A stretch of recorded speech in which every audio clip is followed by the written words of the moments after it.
자동차 자체가 무기가 되는 경우가 있죠. 네, 이제 범죄로 이제 활용될 때 그렇죠. 흔히 말하는 뺑소니가 사실 교통사고 중에 가장 죄질이 좋지 않다고 할까요? 그렇죠. 예. 네. 사실 제대로 적기에 구호를 못하기 때문에 피해도 상당히 가중시키는 범죄 중에 하나거든요. 97년도에 경찰에 뺑소니 전담반, 뺑반이라고 있었어요.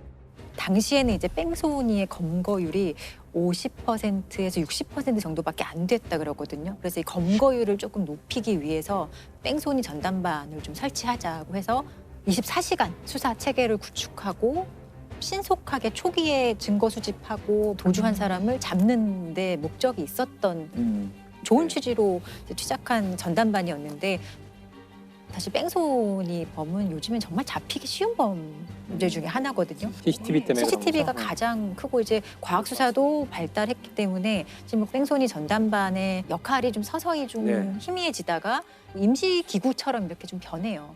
근데 그러다가 다시 뺑소니 전담반 좀 필요한 거 아니야라고 다시 생각하게 했던 사건이 하나 있는데 정말 좀 가슴 아픈 사건인데 크림빵 아빠 뺑소니 사건이라고 있어요. 예. 화물차 운전기사가 이제 피해자이고 20대 가장이었는데요. 부인이 이렇게 임신한 상태로 교원 임용 시험을 준비 중이었고 이 부인을 되게 성실하게 뒷바라지하는 이제 20대 가장이었거든요. 근데 이 화물차 운전기사가 뺑소니 사고를 당한 거예요. 깜깜한 새벽, 한 손에 봉투를 든 남자가 걸어갑니다. 흰색 승용차 한 대가 인근을 지나가고 잠시 뒤 차에 치여 숨진 채 발견된 29살 강 씨. 화물차 운전 일을 마치고 집에 가다 뺑소니 사고를 당한 겁니다. 최근 아내와 결혼해 석 달 뒤면 태어날 딸을 기다리던 예비 아빠였습니다. 사실 뭐 뺑소니 사건이 이 사건만 있는 게 아니지만 이렇게 국민적인 관심을 끌었던 이유가 네. 마지막으로 이 피해 남편이 부인에게 보낸 문자 메시지가 이제 공개가 되면서 사람들이 이 사건에 관심을 가질 수밖에 없었는데 문자 내용이 좋아하는 케이크는 없어서 못 샀는데 대신에 크림빵을 샀는데 가진 것은 없지만 우리 뭐 아이에게 뭐 부끄럽지 않게 잘 살아가자 이런 식의 이제 문자 메시지가 공개가 되어서 당시 어떤 그 가족의 상황이라든지 이런 것들 때문에 사람들이 검거가 되지 않는 상황을 좀 답답해하면서 그 네티즌들이 아예 수사대를 구성을 하면서 검거하기 위해서 자료도 공유하고 그렇게 시작을 했었어요.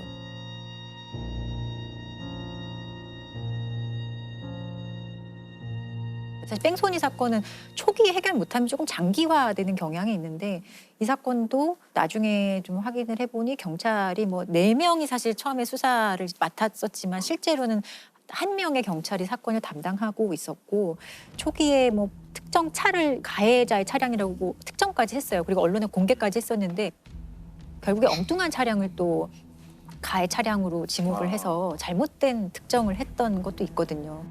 그러다가 범행 장소에서 100m 떨어진 차량 정비소에 CCTV가 있다라는 제보를 받고 가해자를 좀 특정할 수 있었던 자료가 있었고 그런 과정에서 가해자가 수사망이 좁혀오자 좀 심리적으로 압박을 받아서 범행 19일 만에 스스로 자수를 하게 되어서 검거하게 되었어요. 사건 발생 19일 만에 피의자 38살 허모 씨가 자수했습니다. 청주지방법원은 피해자를 치고 그대로 도주해 결국 만삭의 아내를 남겨둔 채 숨지게 했으며 수사가 진행되는 것을 알고도 부품을 구입해 직접 수리하는 등 사고를 은폐하려 한 정황이 인정된다고 밝혔습니다. 법원이 운전자 허 씨에 대해 징역 3년을 선고했습니다. 그럼 이 사건 이후에 뺑소니 전담반이 네. 다시 부활을 좀 하게 되는 계기가 됐나요? 예, 범인을 좀 적기에 좀 검거하는 그런 뺑소니 광역수사대라는 것도 신설을 해요. 뺑소니가 한 지역에서 일어났다가 또 다른 지역으로 넘어가는 경우도 많거든요. 도주를 하면서. 그래서 다른 지역을 관할하는 경찰서끼리 사실 협업해야 되고 공조해야 될 일이 많아지기 때문에 관할 상관없이 아주 수사 공조 체계가 긴밀해진 것 같더라고요. 2016년도에 뺑소니 사건 검거율을 보니 거의 99%였어요. 90, 예, 99%였고 다 잡히는 거네요. 예, 사실상 다 잡히는 거고 그리고 사망 사건의 뺑소니는 사실상 검거율이 100%였어요. 다 검거가 되는 상황이 되는 거죠, 이제. 또 하나의 문제가 있는데 바로 사망사고 보험금 문제였어요. 재작년에 있었던 사건인데 을왕리에서 치킨 배달을 하는 이제 50대 가장이 만취한 차량에 찧어서 사망하게 한 사건이 있어요. 인천 을왕리 해수욕장. 배달 일을 하던 50대 치킨집 사장이 승용차에 치여 숨졌습니다. 가해 운전자와 동승자는 둘 다 술에 취한 상태였습니다. 사고로 인한 운전자와 동승자는 차에서 내리질 않습니다. 구급차가 도착하고 심폐소생술이 진행되자 그제서야 남녀가 화면에 포착됩니다. 이들은 경찰이 조사할 때도 비틀대고 휘청입니다. 그 코로나 있던 상황에 치킨 배달을 또 하는 과정이었고 또 가해 차량이 만취한 음주운전 차량이었기 때문에 사람들이 많이 관심을 가졌던 사안이고 이 사건을 계기로는 사실 보험에 대한 얘기가 조금 대두가 됐었어요. 실제로 사망 사건이 발생해도 사고 분담금이라 그러죠. 그거를 분담하고 나면 나머지는 보험사가 다 알아서 보장이 됐던 거예요. 이 을왕리 사건에서도 피해자 유족에게 2억 7천만 원을 이제 보험사가 보상을 해줍니다. 그런데 이 만취 운전자가 냈던 자기 분담금은 고작 300만 원에 불과했거든요. 근데 이게 과연 맞는 일이냐? 왜냐하면 상당히 고의적이잖아요. 음주, 특히 만취를 하고 운전을 했다는 것은 사고에 대한 엄청난 책임이 이미 있는 거거든요. 그런 것들 때문에 이제는 자동차 의무보험에 있어서는 음주운전, 무면허운전, 뺑소니, 약물, 마약 같은 경우에는 인명사고에 대해서 보장을 해주지 않아요. 앞으로 정부는 음주나 무면허 사고를 내면 보험 처리를 못하게 법을 고치기로 했습니다. 앞으로는 음주, 무면허, 뺑소니, 그리고 마약과 약물 사고를 내면 보험사가 지급한 보험금 전체를 가해자에게 받아내게 하기로 했습니다. 사고는 가해자가 냈는데 그게 일반 고객들의 보험금 인상 부담으로 작용하는 게 불합리하다고 판단하여 제도를 개선하기로 하였습니다. 뺑소니라는 게 실수로 일단은 사람을 쳐요. 그 이후에 잘못된 판단을 해서 도주를 하는 방법을 택하는 거라서 사실상 치밀하게 증거를 인멸하거나 완전히 숨거나 그렇게 하기 상당히 어려운 범죄 중에 하나거든요. 실제로는 검거율이 높을 수밖에 없어요. 내가 사고를 내서 누군가 다쳤다 한다면은 최대한 그 사람을 구호하려는 것을 해야 되는 게 너무 당연한 일이거든요. 근데 정말 법률적으로도 그 순간 잘못된 판단을 하고 도망간다? 그때부터는 정말 살인이에요. 맞습니다. 예. 지금 뺑소니 말고 자동차로 일으킨 범죄 중에 굉장히 저한테 기억에 당시에 남았던 그런 사건이 있어요. 저 고등학교 1학년 때 일어난 사건이고요. 여의도 광장 차량 질주 사건. 다들 네. 예, 기억하실 겁니다. 예. 이 사건이 일어난 게 1991년 10월 19일인데 그때는 여의도 공원이 아니라 여의도 광장이었죠. 예. 근데 그 여의도 공원 되기 전에는 거기 정말 다 벌판이었죠. 아스팔트. 예. 예. 지금 한강 둔치처럼 거기 이렇게 많이 갔던 거예요. 예. 맞아요. 그 자전거 타고 롤러스케이트 타는 롤러스케이트. 분들이 되게 많았어요. 거기서. 이 사고가 일어난 게 토요일이에요. 토요일이고 사람 많이 모였죠. 막 아이들 자전거 타고 롤러스케이트 타고 하는데 녹색 하이드 한 대가 갑자기 질주를 해서 들어와요. 200m를 가면서 23명을 쳐요. 서울 여의도 광장에서 20살 김용재 씨가 훔친 승용차를 과속으로 몰아 광장에서 주말 오후를 보내던 학생 시민들 사이로 뛰어들었습니다. 김 씨는 KBS 본관 앞길에서 여의도 광장 쪽으로 차를 과속으로 몰아 닥치는 대로 사람을 치어서 12살 지군과 6살 윤군이 그 자리에서 숨졌습니다. 또 학생과 시민 21명이 한꺼번에 중상을 입었습니다. 오늘 사고로 피해를 입은 사람들은 대부분 어린이들로 주말을 맞아 가족이나 친구들과 함께 여의도 광장에 놀러 나왔다가 이 같은 변을 당했습니다. 이 차가 들어오자마자 초등학교 5학년생 자전거 타던 아이를 치어요. 아이는 현장에서 바로 사망합니다. 조금 있다가 6살짜리 아이를 또 칩니다. 이 아이도 바로 사망합니다. 그때 방송 뉴스를 보니까 그 라이드 속도가 시속 100km였다고 해요. 사람들이 알았죠. 아, 저게 사람을 치러 오는 차구나. 막 도망을 가죠. 살인질주네요. 살인질주죠. 네. 현장은 아수라장이 됐죠. 뭐 피투성이에 뭐 부서진 자전거 파편, 뭐 옷가지, 뭐 신발 막 이런 거 널려 있었습니다. 시민들이 일단 그 차 주위로 몰려듭니다. 몰려들어가지고 이거 누가 운전했냐, 막대기랑 이런 걸로 차 유리창을 깨고 그 사람을 끌어냅니다. 끌어냈는데 옆에 있던 여자 중학생이 잡고 가까이 오면 내가 이거 찌르겠다. 다행히 너무 이제 이건 정말 하늘이 도운 건데 벨트 버클에 찔려가지고 요거는 이제 그 여학생은 안 다쳤고 옆에 있던 시민들이 이 칼 든 손을 잡고 완전히 분노해서 붙잡았죠. 경찰차 오고 이제 뭐 앰뷸런스 오고 해서 이 녀석도 경찰서로 데리고 갑니다. 저도 이제 사회부에서 경찰 기자를 할 때 가끔 흉악범 잡힐 때 그 경찰서로 막 가거든요. 그럼 보통 범인들이 이렇게 잠바 같은 거 눌러 쓰고 말 안 해요. 그냥 죽을 죄를 졌습니다 뭐 이 정도인데 이 녀석은 정말 많이 떠들어요. 왜 그런 일을 저지르셨습니까? 뭐 물어보면 카메라 앞에서 사람이 싫어져가지고 그냥 다 죽이고 싶었다. 이제 살아봐야 마찬가지다. 죽고 싶은 마음밖에 없다. 죽자. 뭐 이런 말 막 합니다. 범이 누굽니까?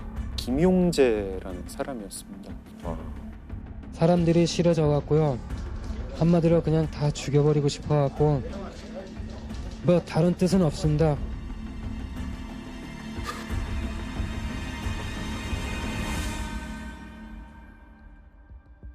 좀 불행한 삶을 살긴 살았어요.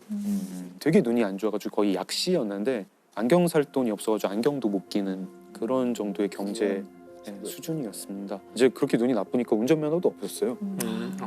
무면허로 지금 무면허. 그 차도 훔친 차였고요. 세차장, 나이트클럽, 뭐 인형공장, 중국집 이런 데서 일을 하는데 눈이 너무 나쁘니까 자꾸 실수를 해요. 그러니까 금방 잘리고 계속 울분에 찬 삶을 살았던 거죠. 텔레비전을 보는데 여의도 광장이 나오는 거예요. 그걸 보면서 나는 불행한데 너희들은 행복한 것 같고 너희들도 상처받았으면 좋겠다, 나처럼. 그래서 그렇게 살인 질주를 해요. 카메라 앞에다 대고 나는 어차피 이 세상 이제 살아봐야 마찬가지다. 죽고 싶은 마음밖에 없다. 뭐 유전무죄, 무전유죄. 그 당시에 한창 유행했던 그런 말 쓰고 뭐 유전무죄, 무전유죄라는 말이 이런 놈이 쓸 말은 아니죠. 김용재 같은 사람이 쓸 말은 아니고 자기가 치워 죽인 어린이들은 뭐 무슨 죄가 있었나 이런 생각을 하게 되는데 김용재는 사형 판결을 받았고요. 사형이 집행이 됩니다. 이 사람은 30살이 되기 전에 사형으로 삶을 마감했습니다. 우리가 이제 그런 것들을 사회의 문제라고 이제 가끔 표현을 하잖아요. 김용재 같은 경우는 자신의 부모나 자기에게 뭔가를 저지른 사람들한테는 조금의 책임이 있을지도 모르죠. 하지만 이렇게 뭉뚱그려서 이런 사회란 것이 나 아닌 모든 인간으로 구성되어 있기 때문에 내가 이 인간 중에 누구라도 해를 입히는 게 복수를 하는 거다는 것도 아주 이상한 개념이에요. 존재하지 않는 거를 설정하고 거기에 복수를 하려고 하는 이상한 생각이죠, 사실은. 일단 사건 하나 제가 소개하려고 하는데요. 2009년 6월에 광주에서 있었던 사건인데요. 그 초등학생 공기총 살인 사건 이렇게 알려진 거예요. 되게 끔찍한 사건인데 밤 8시 반쯤일 거예요. 이제 사건의 범죄자인 40대 이 씨가 운전을 하고 가다가 횡단보도를 건너고 있는 그 초등학생을 신호도 무시하고 달려서 친 거예요. 일단 그 이 씨는 지금 현재 음주 운전 상태고 심지어는 지금 무면허 상태이기도 해요. 모든 게 안 좋죠. 2005년에 이미 음주 운전으로 면허가 취소가 됐는데 2007년에 운전을 하다 잡힌 거예요. 무면허 음주운전에 이제 신호를 무시하고 초등학생을 횡단보도에서 친 거예요. 답이 안 나오네. 횡단보도에서 친 거예요. 그러니까 정말 그 교통사고로 할 수 있는 최악의 상황이 벌어진 건데 그 아이를 일단 태우고 병원에 갔어요. 병원에 갔는데 시간이 좀 늦었고 뭐 MRI 찍어야 될 것 같은데 우린 찍을 수 없으니까 다른 병원으로 가보라 그랬고요. 애기가 다쳤다거나 교통사고가 났다거나 그런 이야기도 안 하고 MRI를 지금 찍을 수 있느냐 해서 우리 간호사가 지금은 찍을 수가 없다 그랬더니 그럼 알았다 그래가지고 그냥 데리고 나갔다 그러네. 그래서 다시 차에 아이를 태우고 다른 병원으로 이동을 해야 되는데 다른 병원으로 가질 않고 이 아이를 태운 채로 광주시 외곽으로 나가서 담양의 호수가 근처로 가서 아이를 그 공기총으로 6발을 쏴서 죽이고 그 사체를 유기하고 그리고 돌아온 거예요. 쏴서 끔찍한 사건이죠. 더군다나 이제 CCTV가 다 남아있고 그런데 더욱 안타까운 것은 아이가 이제 첫 번째 병원 갔을 때 좀 이상하지 않으세요? 아이가 위태했다면 다시 다른 병원으로 가라고 하지 않았을 거 아니에요? 그 화면을 보면 이제 아이가 걸어가요, 이렇게.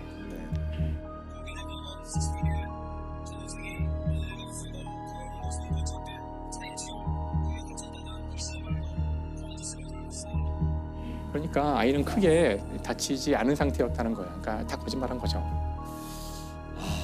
그래서 아마도 지금 자기의 상황이 3개월만 더 있으면 이제 응시를 하고 면허가 생길 수 있을 텐데 이런 사고가 터지니까 이 사건을 은폐하려고 아이를 이제 죽인 거예요.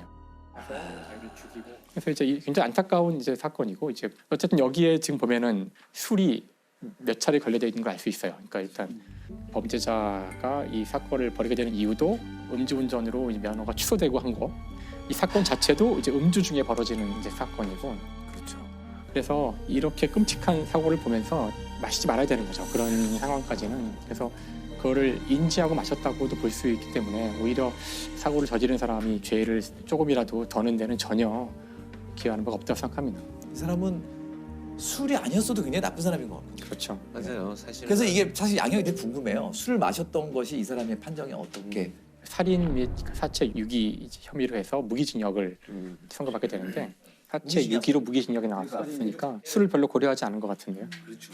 그 실제 요즘도 주치감경에 대해서는 진짜 비판 여론도 많이 많고 많죠. 실제로 생각하시는 것만 그렇게 주치감경 잘 안 돼요 요즘에. 그렇죠. 예, 오히려 이 자기가 술을 마시면 이런 행동을 할 수 있다는 걸 예견하고 술을 마신 거에 대해서 더 책임을 가중해야 되는 네. 거예요 실제로는. 그리고 주치감경 막 이제는 그런 사례가 사실 많지 않아요. 거의 이제 고의로 입실적 그렇죠. 고의로 예, 맞아요. 인정을 하죠. 그러니까 근 몇 년 만에 많이 분위기도 바뀐 거예요. 예. 제가 이제 말씀드릴 사건도 오로지 자기의 만족을 위해서 한 사람의 영혼을 파괴하는 스토킹 얘기예요. 이 말을 되게 많이 쓰는데요. 10번 찍어 안 넘어가는 나무 없다 이런 얘기를 다들 아실 거예요. 사실 원래 이 속담의 의미는 뭔가 꾸준함, 적극적인 어떤 인간의 의지를 포기하지 말고 얘기하는 끈기 있게 그럼요. 하라. 네, 좋은 의미였지만 이게 찝는 대상이 사람이라면 그리고 그 사람이 원치 않았다면 이건 완전히 다른 얘기가 되고 정말 무섭고 끔찍한 얘기가 되거든요. 서울 노원구의 한 아파트. 신고를 받고 출동한 경찰은 이곳에서 새 모녀의 시신을 발견했습니다. 이 빈소를 지킨 큰딸의 친구들은 남성의 스토킹이 석 달 동안 집요하게 이어졌다고 털어놨습니다. 서울 은평구의 한 공인중개사 사무실. 50대 여성 공인중개사가 사무실에서 흉기에 찔려 숨진 채 발견됐습니다. 인터넷 방송을 하던 피해자의 딸을 오래전부터 스토킹해왔던 걸로 드러났습니다. 그게 한때는 좀 끈질기게 하면 그렇죠. 오히려 좀 낭만적인 의미를 담아서 쓰이기도 했었어요. 사실 많이 착각을 해왔던 것 같고요. 상대방이 거절하거나 이랬을 때 계속 하게 되는 네, 네. 작년 10월 21일부터 스토킹 범죄 처벌 등에 관한 법률이 시행이 되면서 이제는 처벌받는 행위가 된 거죠. 헤어진 남자친구가 자신이 죽었다는 부고 문자를 보내고 공인인증서까지 도용한다면 당사자에게는 공포 그 자체겠죠. 근데 이렇게 심각한 스토킹도 처벌이 잘 안 됩니다. 스토킹은 피해자가 받는 큰 고통에 비해서 여전히 벌금 8만 원 경범죄에 해당합니다. 그래서 이걸 처벌하기 위한 관련 법안까지 발의돼 있는데 국회 문턱을 여전히 넘지 못하고 있습니다. 관련 법안이 14건이나 발의됐지만 모두 국회에서 잠자고 있습니다. 우리는 99년부터 국회에서 발의는 시도가 네. 항상 됐어요. 어떤 국회든지 발의가 안 됐던 국회는 없었거든요. 근데 22년 만에 통과가 되고 이제 시행이 된 게 작년이에요. 근데 예. 근데 이미 사실 우리가 알고 있는 어떤 주요 선진국들은 90년대에 이 스토킹 행위를 법률적으로 제재하는 거에 대한 법률적인 정비는 다 마쳤고요. 이웃나라 일본 같은 경우도 2000년에 이미 스토커 규제법이라는 법률을 만들어서 형사처벌해 오고 있었어요. 우리는 정말 이거를 환영하기에는 너무너무 늦은 거죠. 국회는 그동안 스토킹과 애정 표현을 구별하기 어렵다며 입법을 미뤄왔습니다. 유가족들은 많이 늦었지만 이 법이 꼭 제대로 시행되길 바란다고 했습니다. 제가 듣기로는 시행 첫날에 전주에서 첫 사례가 예, 맞아요. 나왔다고요? 10월 21일 00시부터 시행이 되는 거거든요. 1시간이 지난 새벽 1시에 전주의 한 아파트에서 헤어진 남자친구가 계속 초인종을 누르는 거예요. 그래서 여자분이 경찰에 신고를 하고 경찰에 출동을 해요. 스토킹 처벌법으로 처벌받을 수 있습니다. 그만하세요라고 했는데 경찰이 돌아간 후에 1시간 후에 또 벨을 누르거든요. 그래서 경찰이 다시 와서 현행범으로 바로 체포를 해갔어요.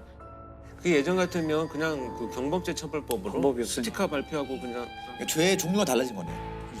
이게 스토킹 처벌법이 적용된 최초의 사건이 되는 거죠. 스토킹 처벌법이라는 건 정확히 어떤 거예요? 스토킹 처벌법은 이제 스토킹 행위에 대해서 법률이 5가지를 딱 규정을 해놓고 있고요. 대표적인 게 따라가거나 접근하거나 진로를 방해하는 행위, 그리고 문자, 뭐 전화 이런 식으로 뭐 연락을 한다든지 어떤 물건을 상대방의 살고 있는 주거지나 뭐 갖다 놓는다든지 주거지 근처에 어떤 물건을 훼손한다든지. 배회하면서 지켜보는 것도 포함이 되어 있어요. 배회하. 예.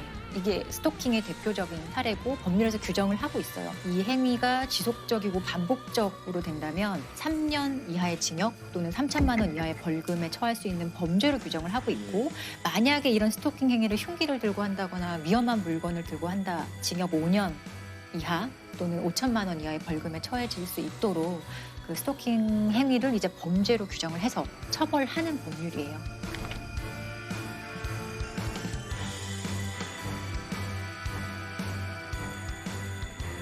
변호사님께서 직접 스토킹 사건 피해자를 좀 변호하신 적이 있으시죠? 제가 기억나는 사건 중에 하나는 2020년 초에 이제 N번방 사건으로 디지털 성폭력과 성착취의 어떤 실태와 현황을 보고 많이 충격을 받았잖아요.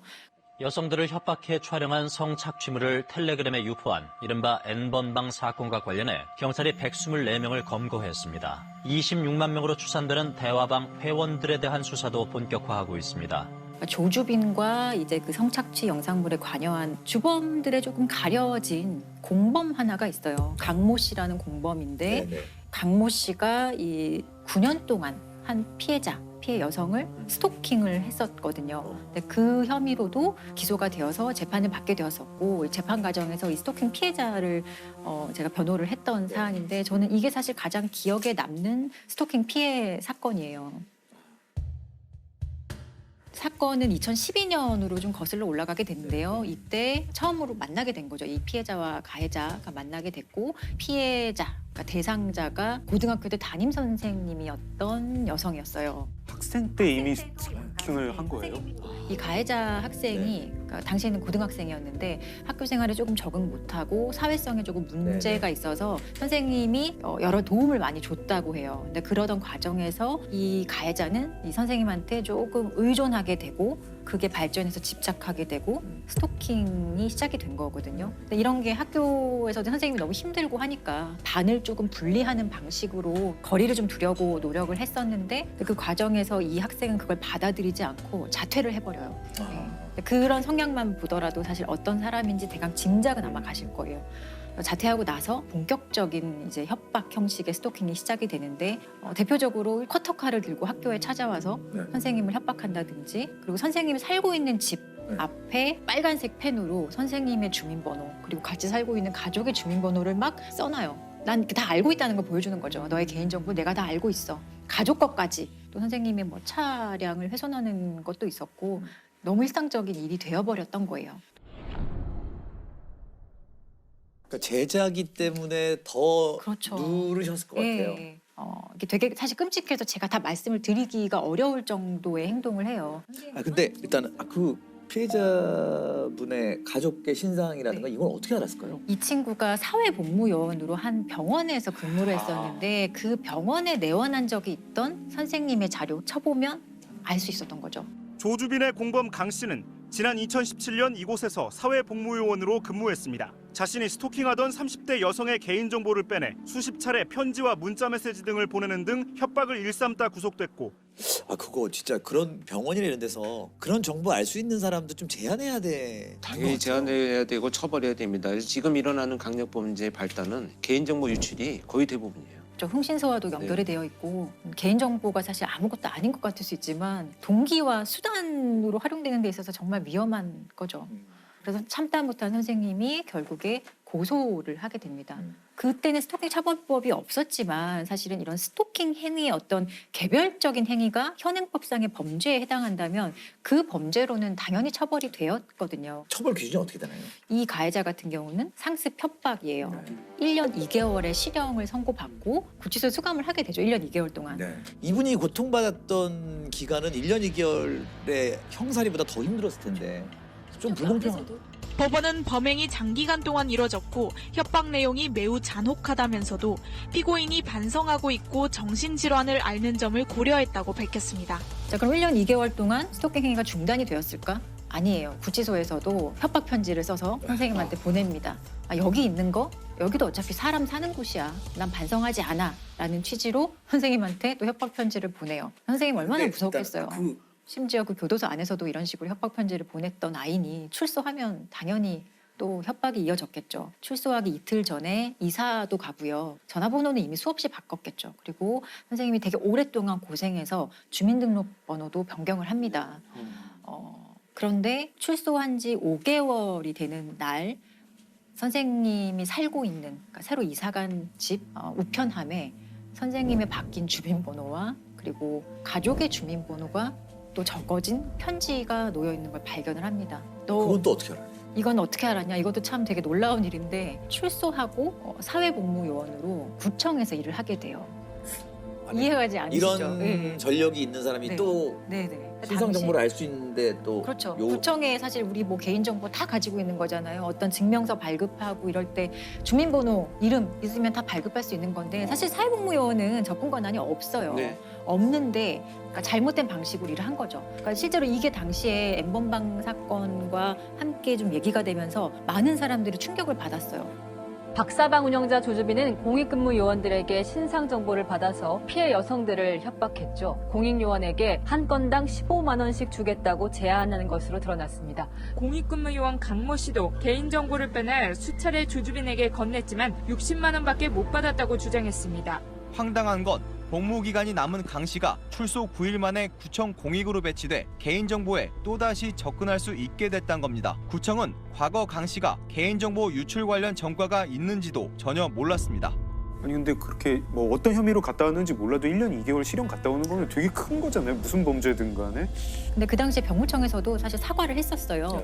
이유는 무엇이냐고 물었더니 정말 저희 납득하지 않지만 정가와 관련된 거는 너무 민감한 개인정보이기 때문에 우리는 제공받지 않는다. 몰랐다는 거예요. 그 개인정보는 보호가 되는 거죠. 아니 근데 우리가 보호해줄 사람 보호, 이런 식의 보호를 하기 위해서 개인정보법 같은 게 있는 게 아니거든요. 아무튼 얘는 사회복무요원으로 구청에 다시 들어가서 일을 해요. 개인정보와 관련된 일을. 그리고 조주빈 등과 함께 교류하면서 협박의 방식이나 이런 게 더 심해졌겠죠.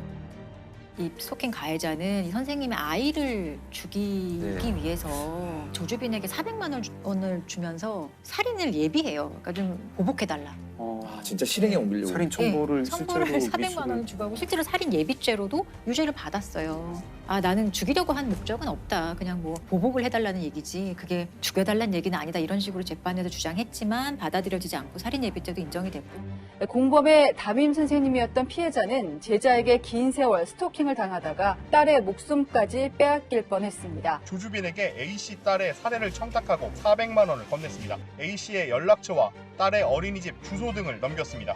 조주빈은 강 씨에게 A씨의 딸에게 독극물을 쓰겠다는 메시지까지 남겼습니다. 강 씨는 흉기를 들고 찾아가기도 했고 어린 딸을 협박하는 문자도 수차례 보냈습니다. 네, 어떤 얘기를 하냐면 우리나라 법 좋아. 나는 심신미약으로 3년만 살다 나오면 돼. 이런 말을 아무렇지도 않게 해요. 그래서 선생님이 결국에는 도저히 참을 수 없어서 이제 또 다시 고소를 했고 이 N번방의 사건과 함께 이제 사건이 진행돼서 13년형이 이제 확정이 된 상태예요. 13년 뒤에 선생님한테는 13년도 그렇죠. 이 13년 뒤가 문제죠, 실제로는. 지금 나이가 20대인 거죠. 네. 그러니까요. N번방 관련된 피고인들은 다 20대 초중반. 선생님이 이 고소를 한 이후에 너무너무 고통스러워서 이 신상 공개를 좀 요구를 해요. 이 가해자 좀 신상 공개를 해서 사람들이 좀 모두 알아봤으면 좋겠다라는 식으로 국민청원을 하고 그 국민청원에 51만 명이나 사실 동의를 했고 당시에는 되게 뜨거운 이슈였어요. 청원글은 개시 하루 만에 30만 명 가까이 동의하는 등 큰 호응을 얻고 있습니다. 청원인은 강 씨 신상 정보를 제발 공개해달라며 신상 공개가 안 된다면 그 다음 누군가가 이 세상에 없을 수도 있다고 호소했습니다. 좀 이런 얘기를 올리신 게 있는데 사실 이게 되게 스토킹 피해자가 겪는 전형적인 고통과 끔찍함과 어떤 무력감을 잘 담은 것 같아서 제가 한번 읽어드릴게요. 실형을 살고 나와도 달라진 것이 없는데 저는 이제 어떻게 해야 할까요? 아이의 이름, 주민번호, 어린이집까지 모두 다 알고 있는데 이제는 어떻게 도망갈 수 있을까요? 저에겐 이름이 몇 개가 생길까요? 주차장에서 언제쯤이면 마음 편히 집에 들어갈 수 있을까요? 지금은 아이가 어려 부모가 옆에 있지만 나중에는 그 사람 얼굴도 모르는 우리 아이에게 무슨 일이 벌어지면 전 어떻게 살 수 있을까요? 언제쯤이면 발 뻗고 잘 수 있을까요? 라는 얘기를 했는데 너무 무섭죠. 이게 스토킹이 되게 막연하다고 생각하실 수 있지만 실제로 그냥 이 사건 한 번만 이 피해자 입장에서 바라봐 준다면 하루를 그냥 온전하게 보내기도 정말 어려운 게 스토킹 피해거든요.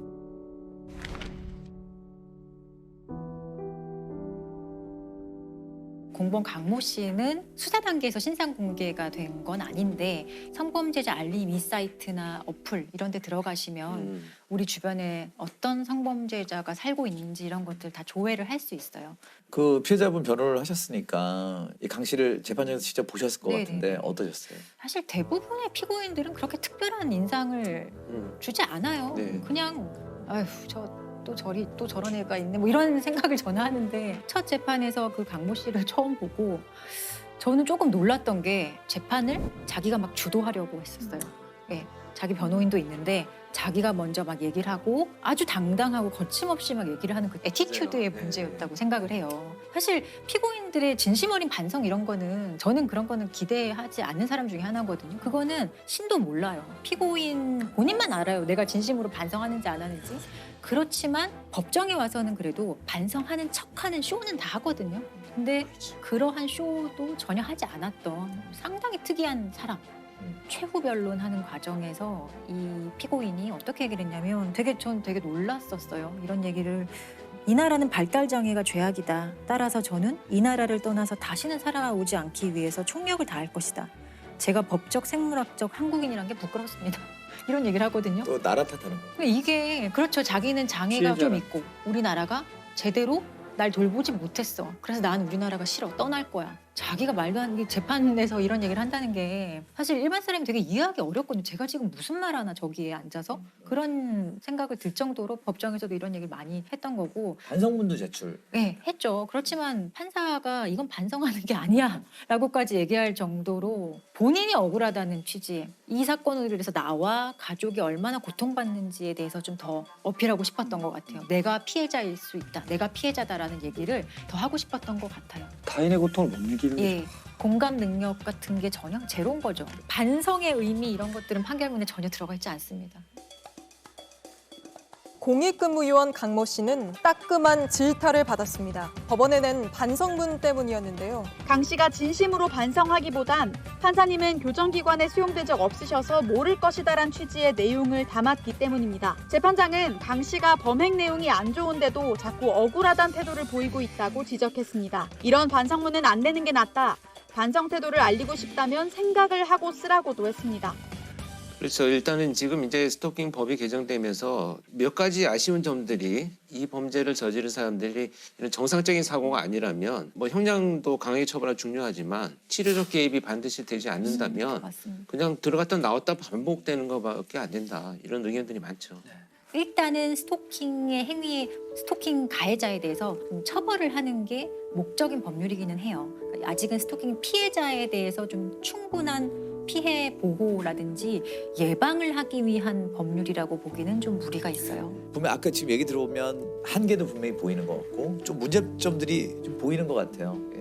이런 문제가 있을 때는 사실은 법률이 완벽할 수는 없거든요. 심지어 처음 입법된 법률이기 때문에 그런 문제점을 빨리빨리 파악하고 사실 개정을 하는 거는 제정하는 것보다 훨씬 쉽잖아요. 그러니까 현장에 피해자들이 어떤 고통을 겪고 있는지 그리고 스토킹 범죄라는 게 아주 특성이 분명한 범죄거든요. 창의적으로 진화하는 방식이기 때문에 그런 범죄의 특성을 파악해서 끊임없이 법률이 따라가야 돼요. 법률이 절대 앞서갈 수는 없거든요. 네, 법률은 뒤따라가야 돼요. 계속 예, 계속 개정에 좀 적극적이어야 할 필요가 있는 거예요. 그리고 정말 아까도 말씀드린 정말 강조하고 싶은 거는 상대가 조금이라도 싫어하는 걸 본인이 알았다. 하지 말아야 돼요. 근데 또 그걸 모르는 사람이 또 많죠. 관심도 없고 배려도 없고 공감도 못하는 사람들이 많죠. 상대방의 동의라는 게 얼마나 중요한 것인지 상대방이 나 그만해, 나 싫어라고 분명히 얘기를 하거든요. 나 이렇게 하는 거 원하지 않아 라고 했으면은 더 이상 안 나갔으면 좋겠어요. 그게 정말 하고 싶은 말이에요. 그럼 많은 일들이 해결돼요, 정말로. 내가 부릴 수 있는 자유는 상대의 코끝 앞에서 멈춰야 된다는 얘기가 있잖아요. 오늘 어록을 많이 남기고 계십니다. 다양한 사건 부검하셨죠? 네. 이제 부검은 국과수 있을 때 주로 많이 했죠. 지금 대학에서는 연간 한 120건 정도 하니까요. 네. 그래서 보통은 이제 부검을 통해서 사인을 밝히는 법의학적 해석도 하지만 부검 이후에 나온 감정서에 대한 재해석을 하는 경우도 있어요. 왜냐하면 우리나라 검시제도가 저는 부검 감정서를 쓰고 나면 그 뒤로는 연락이 없어요. 수사기관이 진행을 해서 기소를 하거나 하고 재판에서 어떤 논란이 붙었을 때 그때 이제 저한테 자문을 해오는 경우가 있죠.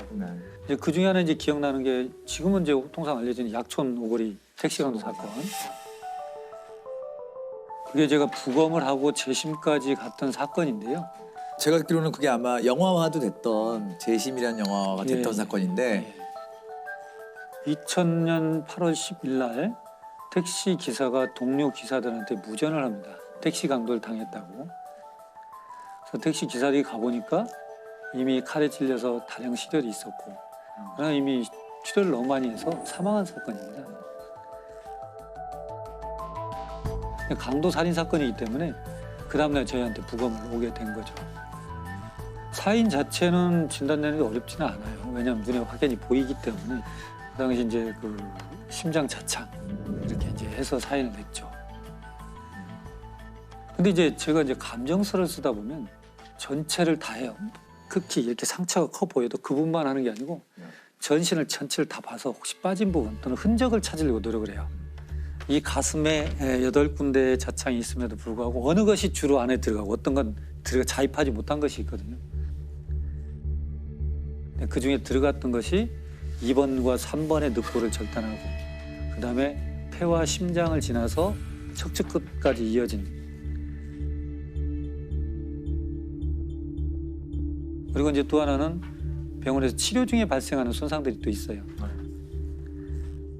그건 사후죠. 이것을 구분해서 기술을 해요. 목격자가 용의자가 됐죠. 그렇죠. 이제 그 당시에 그 목격자는 다방에서 배달을 하는 15살 최모군이에요. 아무런 생각 없이 오토바이를 타고 가는데 2명이 후다닥 뛰어가는 걸 자기는 스쳤어요. 스치고 가서 보니까 택시 기사가 피를 흘리고 쓰러져 있는 것을 목격합니다. 그게 이제 목격자 진술입니다.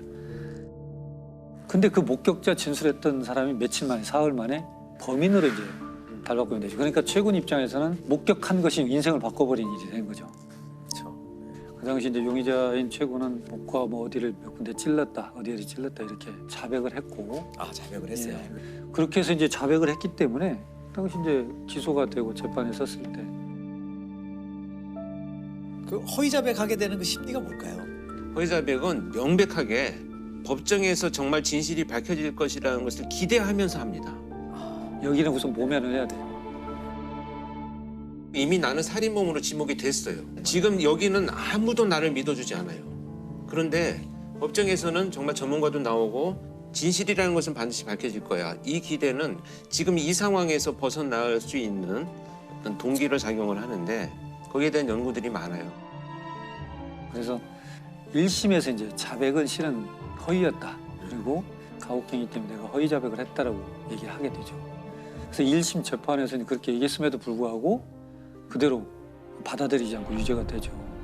2심에서는 다시 이제 항소를 했지만 변호사, 국선 변호사의 논리는 그렇습니다. 이게 너의 유죄의 증거도 없지만 무죄를 입증할 방법도 없으니 그걸 받아들이고 선처를 바라는 게 어떻겠느냐. 그래서 1심에서는 그 당시 15살인 최군의 소년범으로서는 최고형이니까 15년을 선고받고 2심에서는 그렇게 해서 10년으로 감형이 돼요. 2000년에 발생했지만 2010년에 만기 출소를 합니다. 그런데 그 사이에 이제 어떤 문제가 있으면 나중에 저도 이제 알았고 정리를 해보면 2003년도에 누군가가 내가 이렇게 살인했었다라고 얘기를 하는 것이 첩보에 잡혔어요. 경찰서에.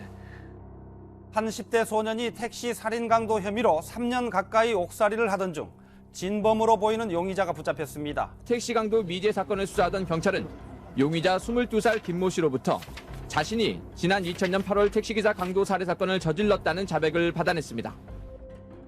그런데 이 친구들이 가서 보니까 48시간 만에 풀려나거든요, 본인들이. 택시기사 살인 사건의 진범이라고 자백한 용의자를 경찰이 하루 만에 풀어줬습니다. 경찰은 자백의 신빙성이 없고 증거가 충분하지 않기 때문에 불구속 수사를 하겠다고 말할 뿐 뚜렷한 석방의 이유를 설명하지 못하고 있습니다.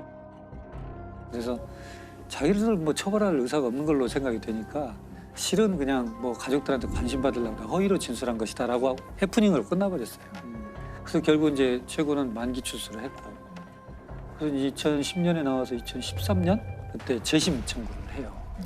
근데 재심 청구를 하는데 이제 받아들일지 안 받을지 문제가 되는 건데, 군산지청에서 이 사건을 맡고 돈에 이제 제가 법의학자고 혼자니까 저한테 법의학 전문 소견을 좀 들어보려고 저한테 그 사건 얘기를 설명해 주니까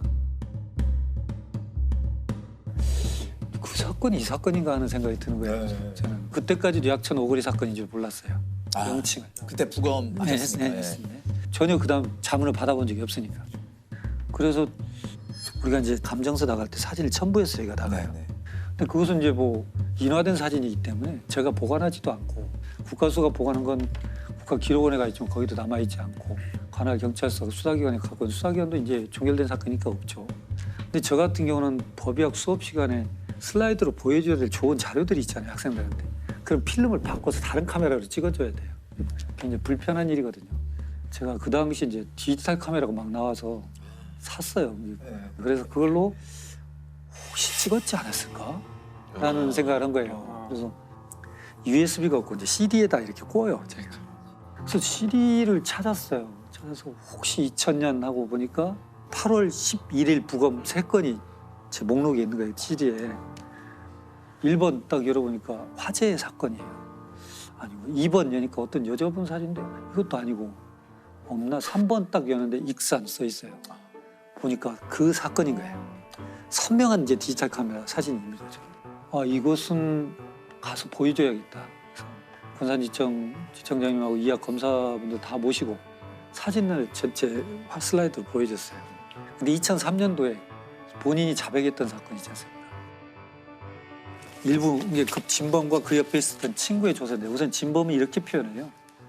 돈을 다 내놓아라 라고 하자 택시기사가 놀래면서 밖으로 나가려고 하는 것 같아서 제가 제 왼팔로 택시기사 왼쪽 어깨 옷을 잡고 오른손으로 잡고 있던 칼로 쇄골 부위를 찌르자 칼끝에 뼈가 걸리는 느낌이 들었으며, 칼끝이 어디에 걸린다는 표현은 경험하지 않으면 못해요, 말을. 그건 소설 속에도 없고 배우지 못해요. 2번과 3번의 늑골을 절단하고 그다음에 폐와 심장을 지나서 척추끝까지 이어진, 그리고 이제 친구의 진술인데요.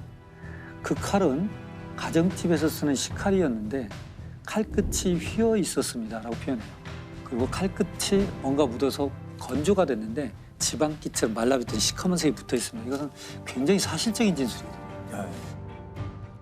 근데 반전은 뭐냐면 그 당시 최군의 진술에서는 어디를 찔렀냐 그러면 가슴을 찌르고 등을 찌르고 옆구리를 찌르고 얼굴을 찔렀습니다라고 굉장히 드라이하게 이렇게 진술이 돼 있어요.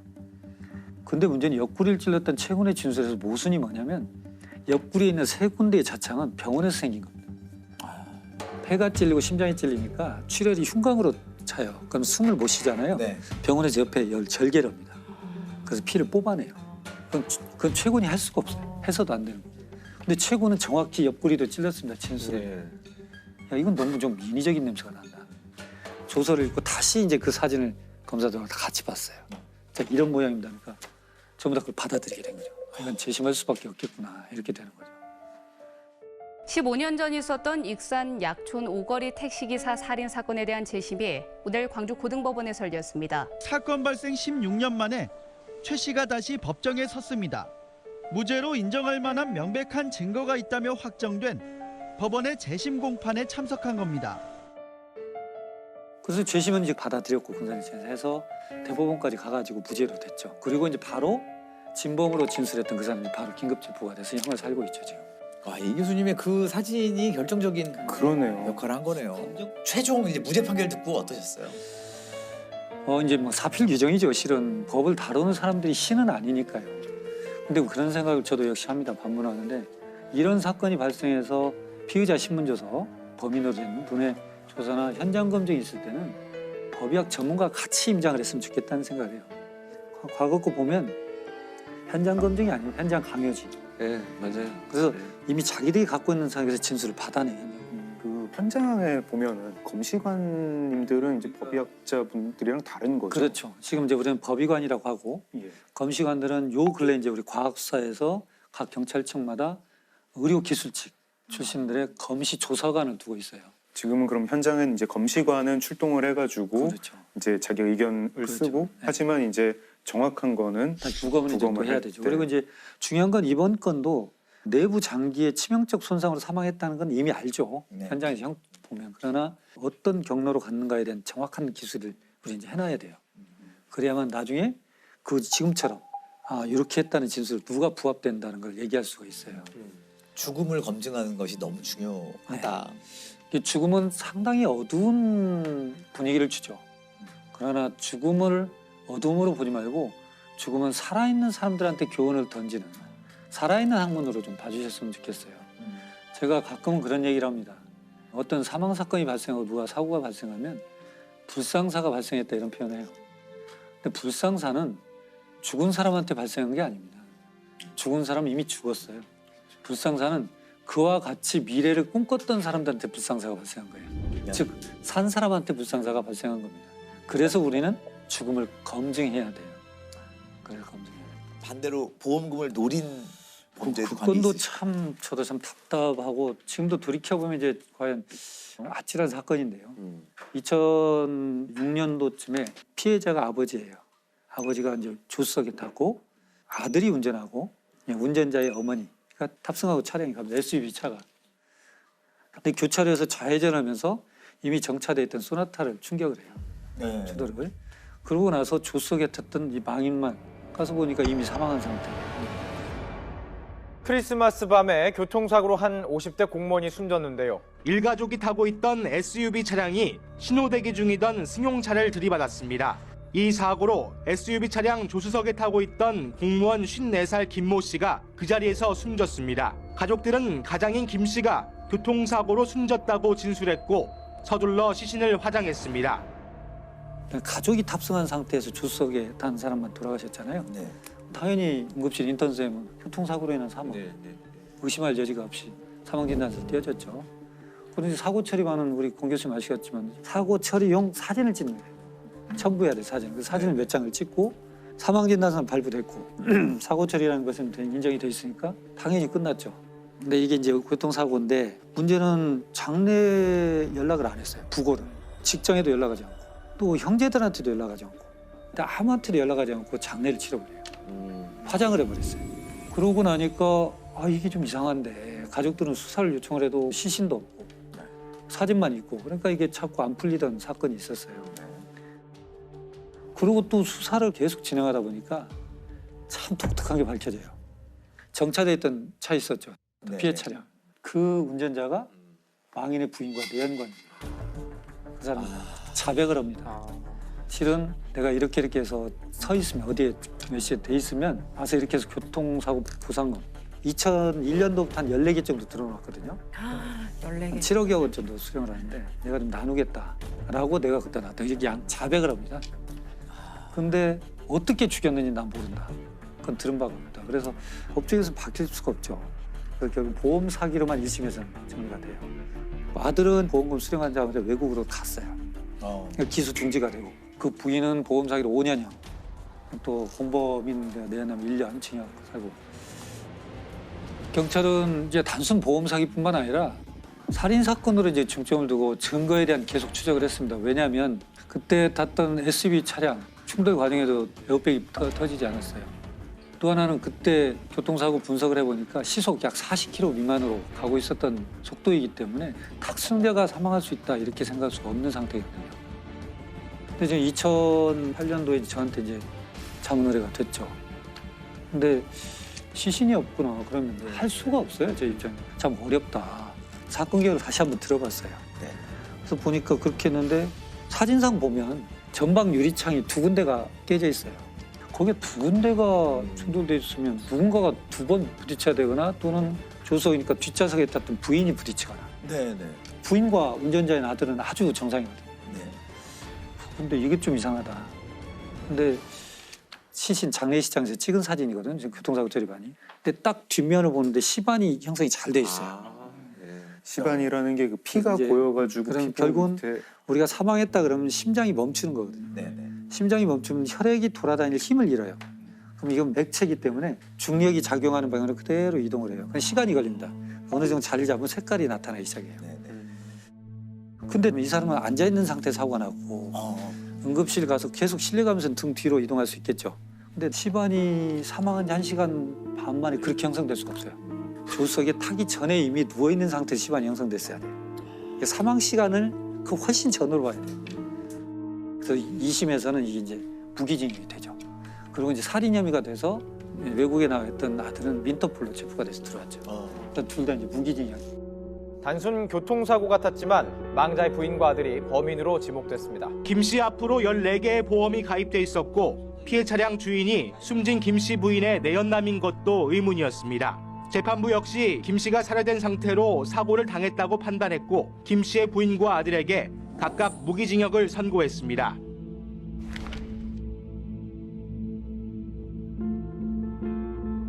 이게 만약에 등 사진을 안 찍었으면 영영 그렇죠, 몰랐던 거네요. 오히려 장례를 정상적으로 좀 치렀으면 묻힐 뻔했던 거네요. 이분들의 좀 성급한 마음이 꼬리를 잡히게 된. 근데 그게 문제예요. 지금 우리나라가 뭐 OECD 국가 뭐 10위 안에 들어있고 그러지만 근데 출생과 국적 취득은 굉장히 까다롭습니다. 근데 사망에 대한 것은 굉장히 허술해요. 다시 말씀드려서 원래는 장례를 치르기 위해서는 의사가 사망 진단서를 띄워주고 이 사망 진단서를 가지고 동사무소에 가서 국가한테 사망 등록을 해야 돼요. 국가가 사망 등록을 받으면서 이상 여부가 없으면 장례 허가증을 줘야 돼요. 이걸 가지고 장례를 치러야 돼요. 화장 매장 허가증을 가지고. 근데 우리나라는 사망 등록이 그렇게 안 돼 있어요. 장례를 다 치르고 사망을 한 날로부터 한 달 이내에 동사무소 가서 신고하면 되거든요. 맞아요. 그러니까 뭐 필터링이 없는 거예요. 볼 수 있죠. 근데 또 중요한 건 사망 진단서가 없어도 돼요. 인후 보증이라 두 사람의 보증만 있으면 사망 등록이 또 가능합니다. 인후 보증이라는 게 그 버두자 쓰는 그냥 가족도 아니고 그냥 지인이 와가지고 해주면 된다. 죽음에 대해서 객관적 검증의 제도가 필요하다는 거예요. 네네. 경북 상주 농약 사이다 사건입니다. 경북 상주의 한 마을 회관에서 음료수를 마신 할머니들이 의식을 잃고 쓰러져 중태에 빠졌습니다. 국과수 감정 결과 음료수에는 살충제 성분의 농약이 들었던 것으로 확인됐습니다. 무색 무취의 농약이라서 할머니들이 농약이 섞여 있다는 것을 모른 채 음료수를 마셨던 것으로 보입니다. 때는 이제 2015년 7월 14일이고요. 마을 회관에 할머니 7분이 모입니다. 7월이니까 덥잖아요. 아우 더우니까 목마르다. 뭐 먹을 거 없나? 마실 거 없나? 하고 냉장고 문을 열어요. 사이다가 페트병으로 있었는데 뚜껑이 사이다 뚜껑이 아니라 자양강장제 뚜껑으로 닫혀 있었어요. 할머니 한 분이 그걸 꺼내 와가지고 밥그릇에 돌려가지고 나눠 드십니다. 나눠 드시는데 한 분은 내가 집에서 마가루를 이제 물에 타가지고 마시고 와가지고 난 안 먹겠다. 이러면서 한 분은 안 드세요. 드시고 나서 조금 있다가 한 분, 두 분 쓰러지세요. 한 분, 두 분 쓰러지고 할머니들이 이제 쓰러진 채로 구토를 해가지고 토사물이 얼굴에 뒤덮이고 하도 한 분은 이제 그 구토를 격렬하게 하셔가지고 틀니가 빠질 지경이 돼요. 제일 젊었던 할머니가 비틀거리면서 나가요. 마을회관 옆집에 살던 할머니가 마당을 기어다니던 할머니를 보고 형님 왜 그래요? 이러면서 119에 신고를 합니다. 그 마을회관 안에는 할머니 5분이 계속 발작을 하고 계신 거예요. 근데 그 안에 할머니 5분이 있다는 걸 구급차가 몰라요. 아이고 이런. 신고를 한 분만 했구나. 거의 1시간 가까이 돼서 이 5 할머니는 그때서야 병원을 가는 거예요. 그 할머니 6분이 이제 다 중태에 빠지시고 결국 2분은 돌아가세요. 경찰이 당연히 오죠. 마을회관에 있던 모든 액체를 다 수거를 하고 금방 밝혀내요. 뭐 들어있다. 네. 사이다와 특정 성분의 살충제가 섞여 있었다. 이거는 그러면은 계획적인 범죄고 살인 범죄다. 수사를 하죠. 마을 입구에 CCTV가 있어요. 외부인 온 사람들을 다 수색을 해요. 근데 외부인 중에는 없는 것 같아요. 외부인 중에는 없는 것 같고 그럼 내부인인가? 이 마을 너무 작아가지고 마을 사람들 다 서로 알고 다 형님 동생하고 누가 원한 가진 사람도 없는데 이게 어떻게 이럴 수가 있지? 자연스럽게 의심의 방향은 왜 할머니가 7분이 모였는데 한 분만 사이다를 안 드셨나? 안 드신 분. 네. 그 안 드신 분한테 이제 수사 초점이 모아가게 되죠. 수사를 할 때 의심스러운 부분들이 많이 나와요. 그 할머니가 타고 다니는 전동 휠체어가 있는데 거기서 농약 성분이 나오고 이 할머니 옷에서 그 살충제 성분이 나와요. 제일 또 의심스러운 거 하나가 그 할머니 집에 그 마당 뒷뜰에 뚜껑 없는 자연강장제가 나오고 그 자연강장제 안에 살충제가 성분이 나와요. 그리고 할머니 집에서 자연강장제가 9병이 더 나오는데 그 9병이랑 마당에서 발견된 한 병이랑 유통기한이랑 제조번호가 같아요. 같은 세트네요. 네, 같은 세트. 10개짜리 한 상자를 사서 하나를 마시거나 비우고 거기에 살충제를 넣어서 마을회관에 가서 사이다를 탄 거 아닐까? 이제 경찰이 이 할머니를 용의자로 특정을 하고 체포를 합니다. 저는 경찰청에서 제가 근무할 때여서 투입이 됐어요. 이분이 마을회관으로 가는 동선이 늘 있어요. 늘 있는데 공교롭게도 그랬는지 아니면 자기가 범행을 하려고 하는 긴장도 때문에 그런지 그날 다른 곳으로 가요.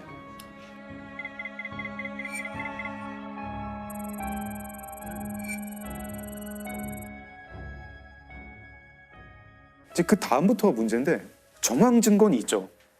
정황 증거는 있는데 물증이 없어요. 그 자연강장제에서 할머니 지문이나 DNA가 나오지도 않고 사이다병에서 나오지도 않아요. 그리고 할머니가 그 살충제를 사이다에 섞는 게 CCTV에 찍힌 것도 아니고 그걸 본 사람도 없어요. 할머니도 자백하지 않아요. 안 그랬다고 그러시고. 할머니는 끝까지 나는 절대 그러지 않는다. 강력범죄의 어떤 성향이 있는 분들도 아니고 하니 계기만 만들어주면 잘 자기가 이 범죄가 왜 저질러졌는지에 대한 동기를 스스로 밝히고 자백을 할 줄 알았는데 끝까지 완강하게 결국은 마지막까지 이렇게 자백하지 않고 갔는데 그렇게 해서 국민참여재판에 신청을 하게 돼요. 여태까지 이제 국민참여재판으로 한 사건 중에 제일 긴 사건이에요. 굉장히 치열한 공방을 거쳐가지고 국민참여재판이 5일 동안 결국에는 이제 배심원들이 전원 유죄로 판결을 내립니다. 그리고 대법원도 결국 무기징역입니다. 정황 증거 쪽으로 간 거네요. 네, 정황 증거가 너무 유력한 게 많다 보니까 이 정도면 유죄로 봐야 된다. 이런 사건인데 안타깝기도 하고. 그러면은 살해 동기도 모르는 거네요. 검찰 측이 평소에 그 마을에 가면서 다른 할머니들이랑 화투를 많이 쳤는데 화투를 치다가 사이가 좀 안 좋아졌다. 왜 속임수를 쓰느냐 이러면서 서로 싸우는 일이 많았다. 이게 범행 동기다. 듣고 보면은 그 화투가 이제 정당 10원짜리 할머니들 다 소비였다고 드시죠? 하는데 그것 때문에 6사람을 독살을 한다? 살해 동기도 지금 그 검찰 측에서 주장하는 그걸로만 화투 지금 때문에 싸움이다. 동기가 사실 끝까지 우리 마음을 좀 불편하게 하고 너무 사소하거나 이해할 수 없는 이유라 이거죠. 근데 농업 전문지에 농민분들이 이제 칼럼 쓰는 거를 보면은요 이런 게 되게 되풀이해서 나와요. 이렇게 답답한 줄 몰랐다. 스트레스는 참을 만한데 어디 갈 데가 없다. 사람 눈을 피해서 어디 갈 곳이 없다. 특히 이제 여성 농민 같은 경우에 거기 지역 전체가 이제 가부장적인 분위기고 남편이 또 이제 굉장히 가부장적인 사람인 경우에 자기 이 쌓인 한을 어디다 풀 데가 없는 거예요. 네네. 실제로 이 상주 농약 사이다 사건 판결문에 이렇게 적혀 있습니다. 피고인은 1950년경 남편과 결혼 후 극심한 가정폭력에 시달려 순탄치 않은 40년의 결혼 생활을 해왔다. 피고인은 오랜 기간 누적되어 온 강압적 환경에 대한 스트레스 및 폭력에 의한 억압, 자존감 저하로 인하여 급기야 사소한 감정 문제에도 심한 분노를 느끼는 지경에 이르렀다. 제가 종합보고서에 썼던 내용이거든요. 학대받는 여성 증후군의 증상들을 조금 나타내셨어요, 이분이. 실제로.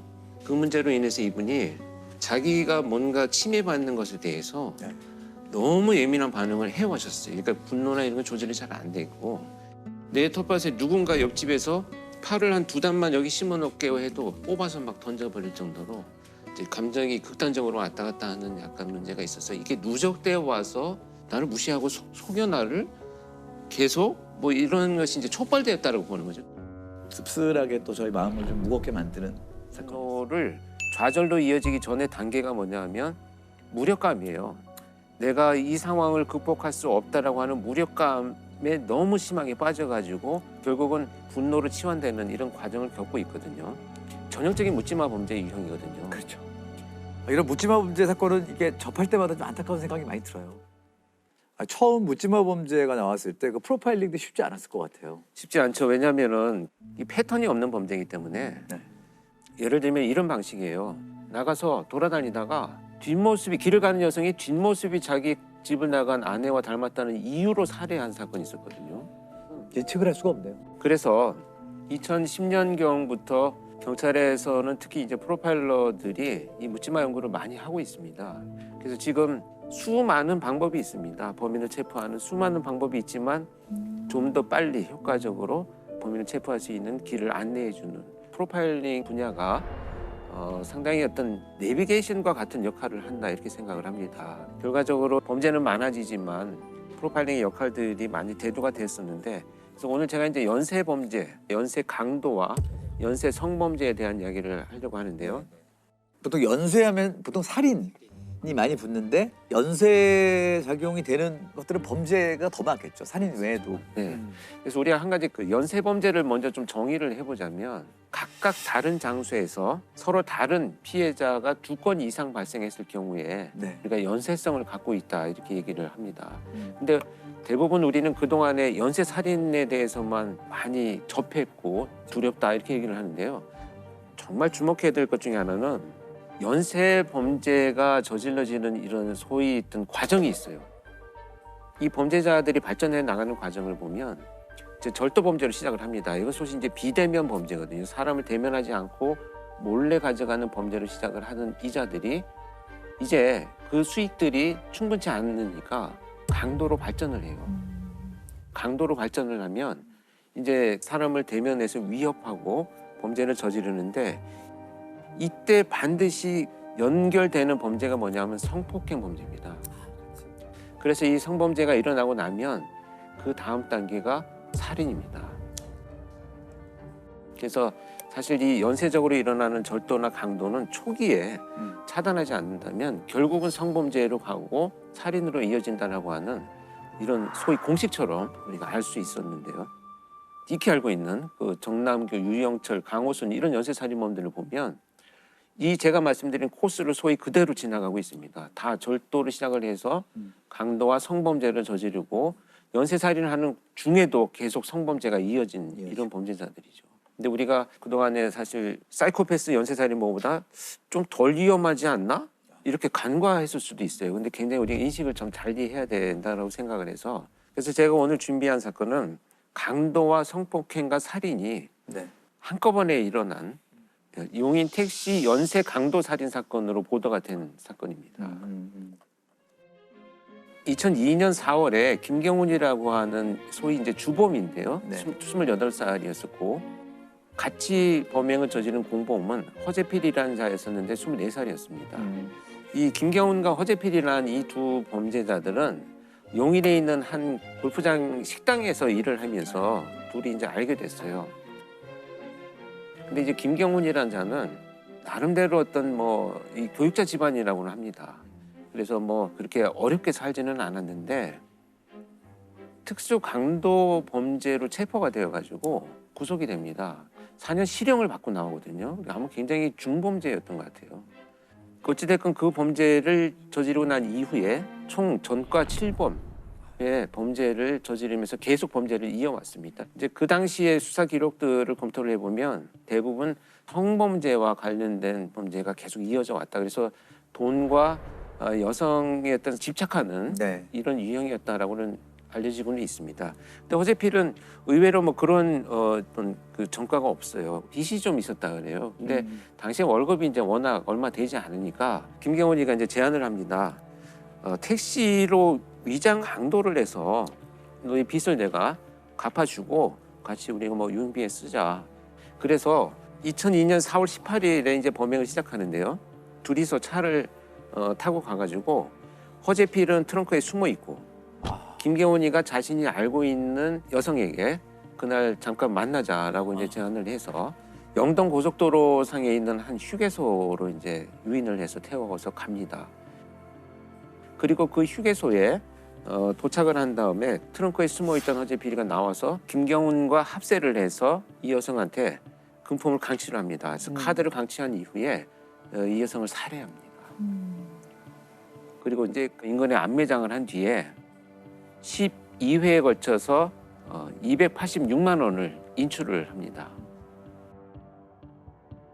그래서 이제 이 살인을 한 이후에 자신감을 가지죠. 이 범죄자 둘은 이제 우리가 뭔가 해낼 수 있다.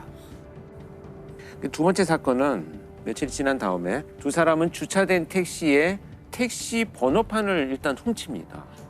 그리고 그 위에 있는 캡을, 택시 캡 있잖아요. 네. 그것까지 훔쳐와가지고 자기 차에 장착을 해요. 그러니까 번호판하고 캡만 훔쳐서 자기 차에, 그러니까 자기 일반 승용차에 택시로 위장을 한 거죠. 그렇게 이제 택시를 하나 만들어가지고 용인 일대를 돌아다니기 시작을 합니다. 그리고 그날 밤에 오후 11시경에 수원의 한 도로에서 택시를 기다리던 여성을 이제 차에 자연스럽게 태워가지고요. 현금 2만 원을 강취를 하고요. 신용카드를 빼앗습니다. 그리고 노끈으로 목을 졸라서 살해하고 트렁크에 유기를 하죠. 불과 다음 날 이제 뭐 하루하루 계속 범죄가 이어집니다. 그래서 밤만 되면 택시를 기다리는 여성을 태워가지고 같은 방식으로 범행을 하고 살해를 합니다. 결국은 이거 카드로는 어차피 많은 돈을 뽑을 수는 없잖아요. 그렇습니다. 몇백만 원 때문에 계속 그렇죠. 사람을 죽이고 있다는 건데. 때로는 몇십만 원, 뭐 몇백만 원. 그게 정말 정도. 이해가 안 되는 것 같아요. 근데 이게 되게 중요한 부분이에요. 범행이 탄로날 것 같아서 살인을 저질렀다라고 하는 것이 이 범죄자들의 특징으로 지금 보시면 될 것 같고요. 그리고 나서야 이 범죄자들이 자신들의 범행에 대한 이제 수사망이 좁혀지기 시작을 하니까 갑자기 이제 그 다음 날 패턴을 바꿉니다. 이 번호판과 캡을 떼어내고 3명의 여성이 같이 서 있는 곳에 가서 같이 놀러 가자, 드라이브를 하자 이렇게 이제 유인을 합니다. 유인을 해서 자기 차에 태운 다음에 2명을 성폭행을 하고 또다시 같은 방법으로 노끈으로 피해자들을 살해합니다.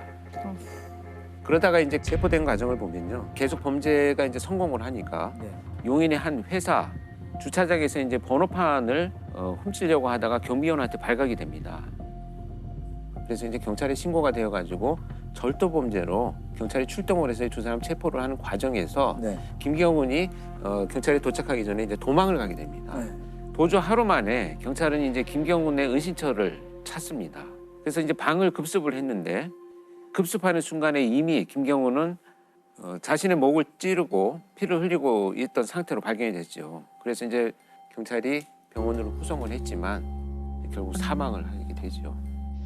경찰은 이내 동생을 앞세워 용의자 김 씨가 은신 중인 포항의 한 가정집을 덮칩니다.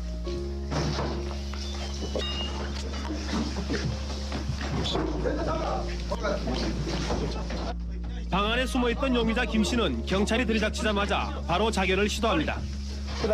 용의자 김 씨는 병원으로 옮겨졌으나 오늘 오후 6시쯤 끝내 숨졌습니다. 그래서 사실은 체포될 당시에 경찰이 정말 놀랬다 그래요. 저는 이제 투입되지는 않았었는데 차에 그냥 시신들이 이렇게 포개돼 있었죠. 뒷좌석하고 뒷좌석과 트렁크에 그냥 뭐 이렇게 그냥 마치 짐짝처럼. 어떻게 싣고 다니지? 그러니까. 그래서 시신을 싣고 다닌 차량으로 굉장히 유명했던 이런 사건입니다. 결국 이 두 사람은 단 11일 동안 여성 6명을 살해하고 그들이 뺏은 돈은 단 520여만 원에 불과했다고 합니다. 연쇄 살인범 허재필은 경찰에서 쓴 자술서에 잡히지 않았다면 계속 사람을 죽였을 것이라고 썼습니다. 허재필은 이 자술서를 쓰면서 끝내 회한의 눈물을 흘리며 용서를 빌었지만 용서받기엔 그의 범죄가 너무 중하고 큽니다. 허재필은 체포가 되어가지고 사형 선고를 받고 현재도 수감 중에 있습니다. 근데 사형수로 지금 현재까지 수감을 하고 있는 거죠. 아니, 살인 전과가 없었던 두 범인이 어떻게 첫 범행부터 이렇게 다양한 살인의 강도에 의아하거든요. 그렇죠. 저도 이 질문 되게 많이 받거든요. 그런 일들은 사실 많이 일어납니다. 근데 이들이 갖고 있는 소위 목표는 자신이 원하는 어떤 목표를 이루기 위해서를 이것을 좀 도구처럼 쓴다는 건데 사이코패스들하고 좀 다른 의미를 갖고 있어요. 여기에서 우리가 어떤 걸 주목해야 되냐면 택시 연쇄 강도 살인 사건의 본질은 금품 감취의 목적인 강도 범죄를 이어나가기 위해서는 어떻게든 증거가 인멸되어야 되고 증거 인멸의 방식은 성폭행을 하는 것이고 신고하면 결국 너만 손해다. 가족들이나 남편 또 다른 사람들이 알게 되면 이런 이제 신고되지 않는 범죄들이 훨씬 많고요. 정확한 내용을 파악하기도 어려운 한계들이 있습니다. 또 신고율이 거의 10% 넘어가는 통계가 잘 없어요, 실제로. 전체 사건 중에 10%를 잡아도 아주 많이 잡는 통계고. 그다음에 여러 연쇄 사건으로 성폭행이 이어진다면 노출의 위험이 높기 때문에 결국 피해자를 살해하는 것이 자신의 금품 강취를 위해서는 필요한 그냥 도구적인 행동과 행위다 이렇게 이어지는 것이죠. 그러니까 쉽게 얘기하면 강도를 저지르려는 자들은 살인이나 성폭력으로 자연스럽게 이어질 수 있다라는 거죠. 그렇죠. 예, 결국은 이어지기도 하고 짧은 시간 안에 혼합되어서 나타나는 것이 우리가 연쇄를 빨리 차단해야 되는 가장 중요한 이유가 되겠습니다. 강도 범죄를 이게 조금 뭐 살인보다는 좀 가벼운 범죄 이렇게 볼 게 아니네요. 그렇죠. 보통 그렇게 보잖아요. 그래서 그래서 그냥 연쇄 강도야 한 10건 저질렀대. 뭐 차량 절도범이 10건 지금 발생을 했대라고 하는 것에 대해서 우리가 좀 심각하게 생각해야 될 필요가 있다 이렇게 말씀드리고 싶습니다. 연쇄 성범죄자들의 그들만의 특징이 있나요? 연쇄 성범죄자들만의 특징을 몇 가지만 요약을 해보자면 첫 번째로 범행 도구나 이런 것들을 좀 치밀하게 준비를 하고 납치, 유인, 감금 이런 것에 굉장히 능숙하기 때문에 피해자들이 저항을 하지 못하는 경우가 많이 나타나고 있습니다. 그리고 익숙한 장소에서 범행을 계속 이어갑니다. 그러니까 자기들이 익숙한 초기 단계에서 범행을 저지를 때 성공한 그런 익숙한 장소들이 있어요. 그다음에 이제 이 여러 연구에 의하면 사실 성범죄라고 하는 것이 성적 만족보다는 피해자에 대한 권력을 행사하고 통제하려는 욕구에서 비롯된다라고 하는 연구들이 굉장히 많습니다. 그래서 이런 그 몇 가지 특징들을 대표적으로 나타내는 범죄가 이중구 연쇄 성폭행 사건으로 알려져 있는 사건입니다. 1998년부터 2005년까지 발생한 사건입니다. 그래서 7년간이요? 7년간 사실 이제 전국을 다니면서 범행을 저질렀는데 DNA로 밝혀진 것만 77건입니다. 나온 것만 DNA 검사로 확인된 것만 77건이고 체포된 이후에 밝혀진 것도 30건 정도가 되고요. 총 184명의 피해자를 남긴 정말 희대의 연쇄 성폭행 사건으로 남아 있습니다.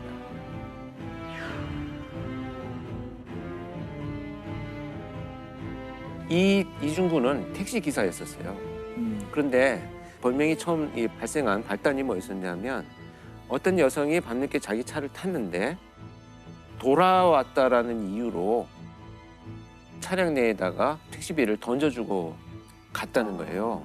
이건 뭐 본인이 주장하는 겁니다. 그러다 보니까 이제 화가 나서 그 여성이 들어가는 집을 기다리고 있다가 나중에 침입을 했어요. 침입을 했더니 그 여성이 혼자 있어서 자기가 성폭행을 저질렀다라고 이렇게 주장을 합니다. 그 이후로 이제 지역을 옮겨가면서 엄청난 연쇄 성범죄를 저지르기 시작합니다. 주로 젊은 여성들이 많이 살고 있는 대전의 한 원룸촌입니다. 지난 10년간 이 지역에서만 100여 건의 성폭행이 신고돼 여성들의 불안감이 계속되었습니다. 답답하죠. 왜 못 잡을까? 빨리 잡혔으면 하는 바람이죠. 피해자 수도 굉장히 충격적이고 수법도 굉장히 지능적이고 잔인하다고 들었거든요. 정말 이런 연쇄 범죄가 성폭행을 목적으로 한 범죄인데 이 성폭행이 첫 번째 범죄를 자기가 진술한 것처럼 화풀이를 했다라고 하는 이 진술이 되게 중요한 부분이거든요. 그러니까 성폭행을 통해서 피해자가 정말 회복될 수 없는 끔찍한 일을 당하고 있는 이런 어떤 고통스러운 모습 여기에서 아마 굉장히 큰 자극이 된 것으로 판단이 됩니다. 그러다 보니까 범행이 이어져가는 수법도 굉장히 지능적이었고 잔혹했습니다. 범행 초기엔 주로 원룸에 혼자 사는 여자들이 대상이었습니다. 늦은 밤 귀가하는 여성을 따라 들어가거나 아예 가스 배관 등을 타고 미리 들어가 여성이 귀가하길 기다렸다가 성폭행하는 식이었습니다. 이후 발바리의 범행은 갈수록 점점 더 대담해졌습니다. 같은 장소에서 여러 명의 여성을 동시에 성폭행한 경우도 여러 차례 있었습니다. 심지어 한 번 성폭행한 여성을 다시 찾아가 또 성폭행한 경우도 있었습니다.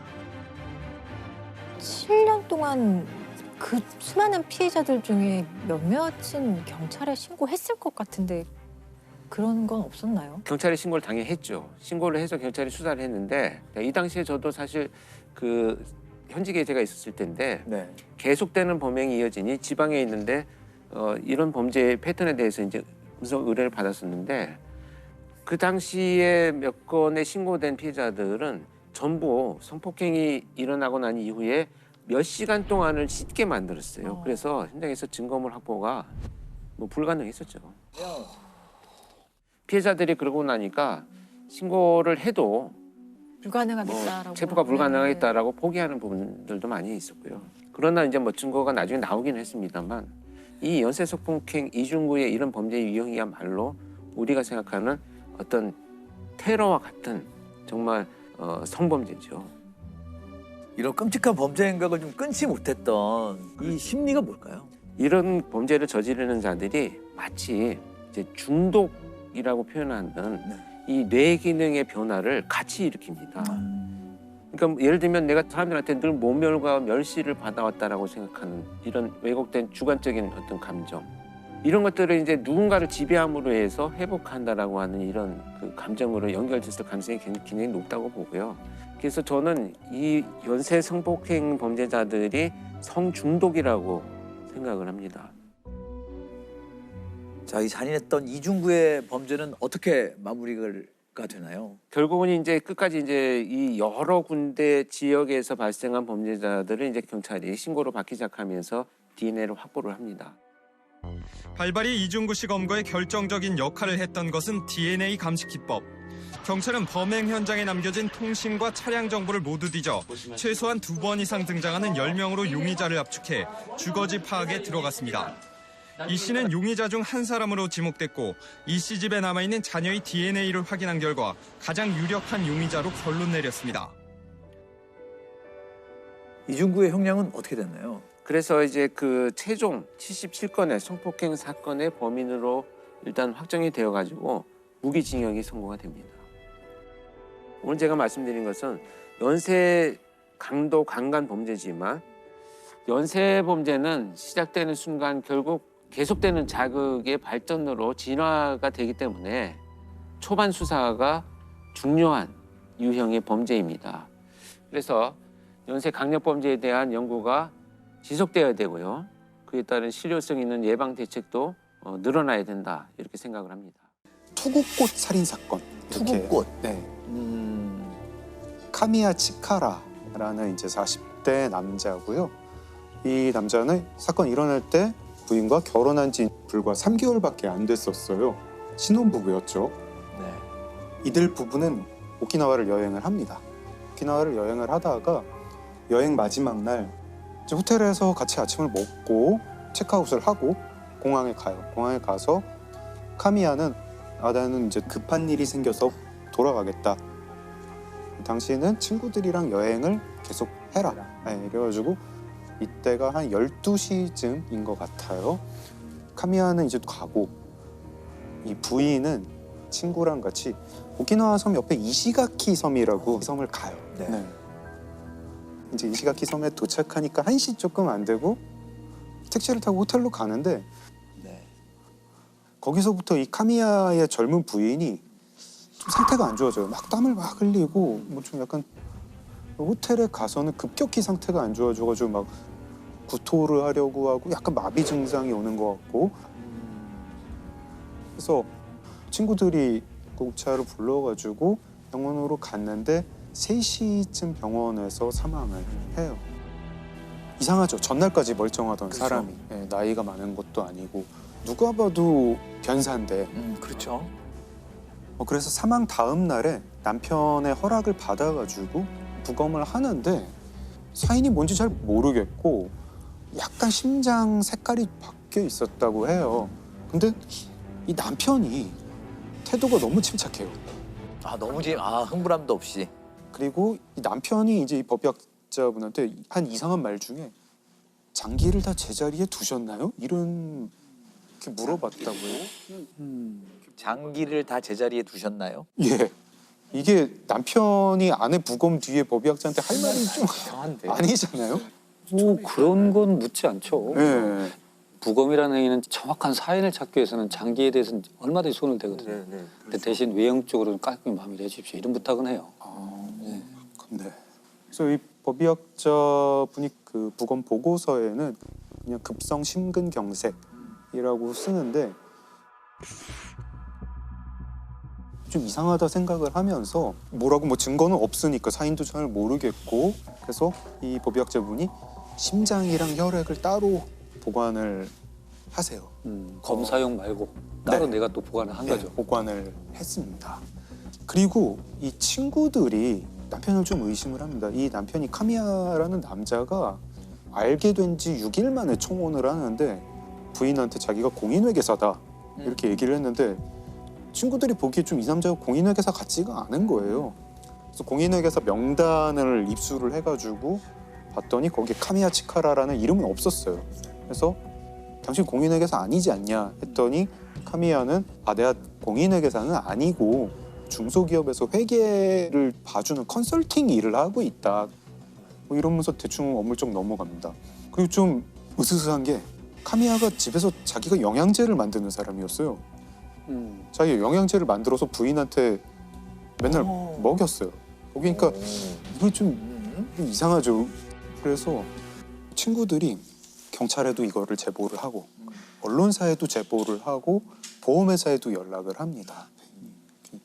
혹시 이 사람 생명보험 든 거 없냐. 카미야는 처음에는 자기가 보험 든 게 없다고 했는데 나중에 보니까 있었어요. 있었고 아내 이름으로. 아내 이름으로. 액수가 너무 컸어요. 1억엔이 넘는 수령액을 받게 돼 있는데 이게 1986년 일이었으니까 당시 환율로 한국 돈 10억 원에 해당하는 돈을 받게 될 예정이었고 그러니까 지금의 가치로 따지면 한 30억 정도 된다고 해요. 너무 의심스럽잖아요. 모든 게 다 인과관계 있을 것 같은데. 네. 그래서 언론사가 먼저 취재를 합니다. 이 카미야 치카라라는 사람 주변을 보다 보니까 이 사람이 결혼 이번이 사실 3번째였는데 앞에 부인, 그 앞에 부인도 다 심근경색으로 사망했어요. 너무 심지어 2번째 부인 사망할 때는 보험금도 받았어요. 당시 경찰이 이제 이게 사망금을 노린 보험 살인이겠구나 하고 이제 의심을 하게 되죠. 그래서 그 부검이한테 다시 연락을 합니다. 사법 부검을 해달라 이렇게 의뢰를 해요. 그래서 법의학자분이 카미야의 부인이 사망했던 증상이랑 비슷한 어떤 독성 물질을 계속 찾습니다. 찾다가 딱 맞아 떨어지는 거를 하나를 발견을 하는데 투구꽃이라는 그 식물에 독에 중독이 되면 이렇게 사망한다. 투구꽃은 뿌리에 독이 많고 그 독은 이제 우리 이제 현대 용어로는 아코니틴이라고 하는 독입니다. 1g만 복용을 해도 사람이 사망을 하는 맹독입니다. 증상은 일단 먹으면 입에서 침을 많이 흘리게 되고 전신마비도 되고 구토도 오고 부정맥이 오는 그런 신경독이에요. 그렇죠. 근데 당시 1986년에는 사람 피에서 아코니틴을 추출할 수 있는 방법이 없었어요. 기술도 없었고 그래서 이 법의학자 교수님이 어떻게 하셨냐면 당시에 다른 대학에 이 미세 검출기가 있는 대학이 있었는데 그 대학에 아코니틴을 추출할 수 있는 방법을 개발해 주세요. 부탁을 합니다. 그래서 개발을 하세요. 피를 그리로 보내요. 보냈더니 거기서 아코니틴이 나왔어요. 나왔고 근데 남편 너무 당당해요. 그죠? 왜 당당하냐? 아코니틴은 섭취한 지 30분 만에 사람이 사망해요. 이미 떠났으니까. 네. 남편은 12시에 아내랑 헤어졌고 아내는 그 다음부터 뭘 먹은 게 없는데 그러게요. 어떻게 3시에 사망할 수 있느냐. 심지어 남편이 이거를 자기가 그래서 억울하다 이러면서 나중에 방송에 나와서도 막 난 당당하다 이런 얘기를 합니다. はっきり申し上げておきますけども、私は全く何もやっておりません。やってないのにやったように報道されて大変迷惑を被ってますから。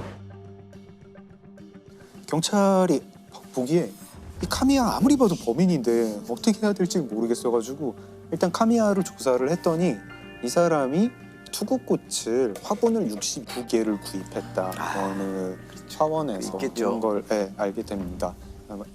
그리고 이 남편이 아파트 월세방을 하나 따로 두고 있었어요. 그 월세방에서 바닥에서 아코니틴 성분이 나옵니다. 그리고 이 남편이 무슨 약국에서 캡슐을 산 것도 알게 돼요. 그 영양제라고 만들었던 그 캡슐이겠죠. 그래서 여기서 투구꽃에서 아코니틴을 뽑아가지고 이 독 캡슐을 만들었겠구나. 여기까지는 되는데 도대체 근데 먹었는데 이렇게 한참 있다가 진행되는 그런 캡슐은 어떻게 만들까? 근데 제보가 와요. 어느 어민이 제보가 오는데 내가 그 카미야라는 그 남자한테 보거를 엄청 팔았어요. 보고도 맹독이 있는 동물이잖아요. 신경독이죠. 네, 신경독. 그래서 법의학자분이 계속 연구를 하시는데 굉장히 희한한 사실을 알게 됩니다. 보고독이랑 아코니틴이 몸에 들어오면 둘이 서로 방해를 해요. 기량작용. 네, 기량작용을 합니다.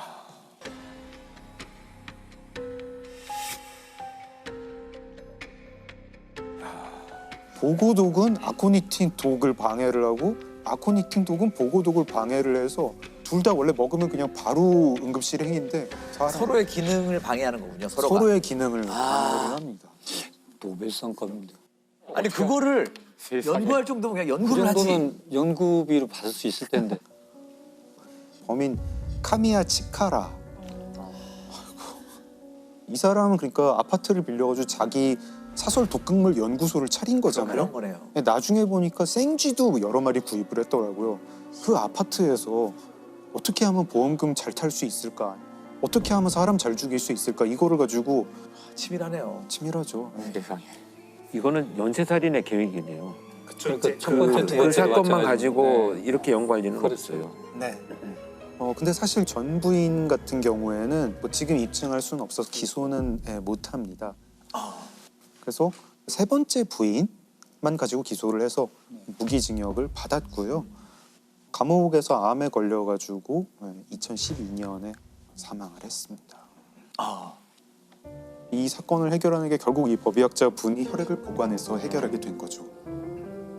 아마 그 부검의사는 심장이 문제거든 심근경색은 주로 동맥경화가 있어야 되거든요. 어떤 형태는 혈류의 공급이 안 돼야 돼요.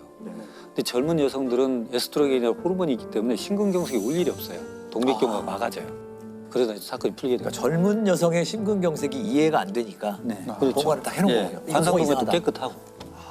심근경색이 출해된 이유는 모르겠고 그러니까 뭔가에 우리가 증명하지 못한 요인이 있을 걸로 보이니까 심근하고 혈액을 보관했을 거예요. 그러다 사건이 풀게 되죠. 진정한 법의학자의 정말 그 열정이네요. 그렇죠. 그러니까 항상 의심하는 자세. 네. 오.